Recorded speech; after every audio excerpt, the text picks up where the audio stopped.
So in order to get two surfaces to be tangent continuous, you need to modify the CVs. That's what the global stitch tool does. Let me just give you a quick demonstration of what that looks like. So I'm going to create just a regular degree 3 curve here. And then I'm going to create another one.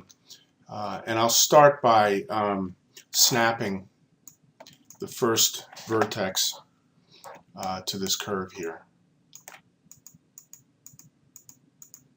Okay, so these two curves are positionally continuous because I snapped them together. Let's just take a look at let's just take a look at the CVs here. Okay, and the definition of tangent continuity is if you can draw a line from the second CV through the joint CVs and intersect with the second CV on the other curve. If you can draw a straight line intersecting all 4 of those CVs, then these things are considered to be tangent continuous.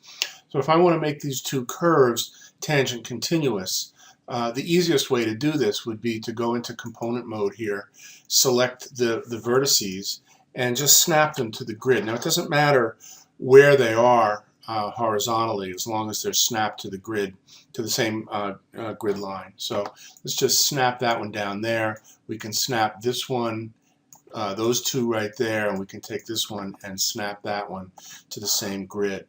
So even though this one slopes downward and and so forth, as long as those 3 vertices are in the same line, then these are tangent continuous.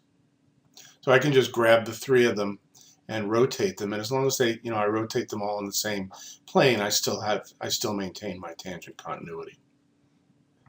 So in this situation, I've got 2 planes here. They are positionally continuous because I snapped them together, but they're not tangent continuous. I just rotated this lower one down to create a hard edge. So following the same theory, all we need to do is take the adjacent vertices right here, this one, and make sure that if we draw a straight line, we'll be able to intersect those 2 in the center. So the quick and dirty way of doing this without paying any attention to what our surface looks like is to just select these vertices here one at a time. I'm going to just move this on the y-axis and then use my vertex snap with my middle mouse button to snap to the level of this other vertex. And I can just kind of work my way down this surface to snap these all up to that same level. So now my surface is tangent continuous along that line. So there are a number of ways that we can do this, as long as we know that we just want that straight line. Here's another way. If I can create an EP curve with an edit point curve tool, you only need 2 points, and that's automatically going to create a straight line. So I'll use my vertex snap key here and snap my first edit point to the adjacent CV. I'll use the vertex snap to snap to the other adjacent CV, and that gives me a straight line there. So now I can select this control vertex here, use my vertex snap tool and snap to this curve. I'm sorry, use my curve snap tool and snap to that curve. Then I can take this vertex and use my vertex snap tool and snap those 2 together. So that's just another way. You can see automatically that I've got that straight line there. Everything is snapped to that line, and I'll have tangent continuity there. That also is, quite a pain. It's not really practical to keep drawing these straight lines across there. So there are a couple of automatic tools that we can use, but the one that I found that is the most versatile is a script that actually comes with Maya.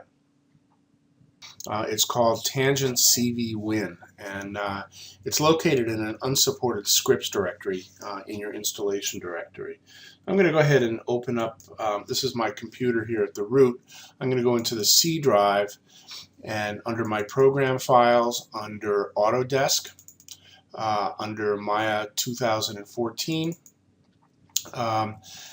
Here's my scripts directory, and you'll see that there's a subfolder here called unsupported.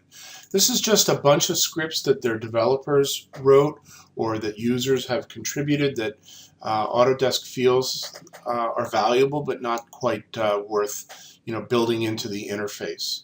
So you can review these and take a look at what they do, and there's a lot of really handy ones here.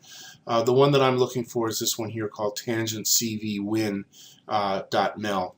So what I've done is I've copied that, and then in my Documents folder under Maya, under the Scripts folder, I've pasted it into the Scripts directory. So now that I've got it pasted in there, what I need to do is source it. So I'll open up my script editor. I'll go into File, Source Script, and in the Maya Scripts folder, there it is, and I'll just click on it and source it, and just click on Open, and that sources the script.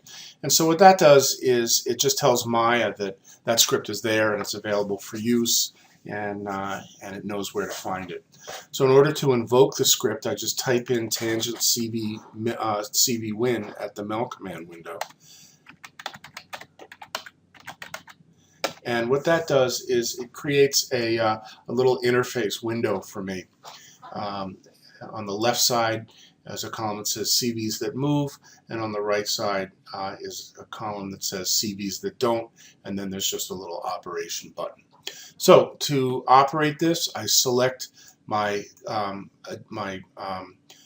positional CVs, and I'll put that on the CVs that move column. I'll select my two adjacent CVs. I'll click on CVs that don't, and then I just click on Make CVs Tangent, and that just pops them in there. So I can select that to the CVs that move.